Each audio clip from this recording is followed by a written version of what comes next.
Katatanggap lang na daw ni Rafael ng desisyon ng korte patungkol sa annulment ng kanyang kasal sa kanyang asawa. Napag-alaman na ang asawa ni Rafael ang may psychological incapacity at hindi na kaya na sumalo ng responsibilidad. Subalit sa desisyon daw ng korte, walang nakasaad kung kanino mapupunta ang kustodiya ng kanilang anak. Nais ni Rafael na makuha ang kustodiya ng kanilang anak dahil nga daw sa irresponsable ang misis niya at buhay dalaga ang nakasanayan.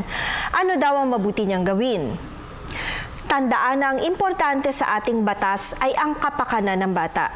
Sa kasong Bondagji versus Bondagji, GR number 140817, December 7, 2001, sinasabi na ang kapakanan ng bata ang magkokontrol sa desisyon ng korte patungkol sa kustodiya.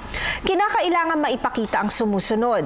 Una, ang kakayahan na mapangalagaan ang pangangailangan ng bata sa aspetong pisikal, edukasyon at ang social at moral welfare ng isang bata. Ikalawa, ang kakayahan na mabigyan ng maayos, malusog at angkop na kapaligiran at financial support. At ang kakayahang makapagpalaki ng anak ng ayon sa kung ano ang tama sa ating morals. Tandaan mo na ang aming opinyon ay limitado lamang sa mga impormasyong inyong ibinigay sa amin at maaari itong mag-iba, depende pa sa karagdagang detalye. Malaya po kayong makakakonsulta sa inyong napiling abogado.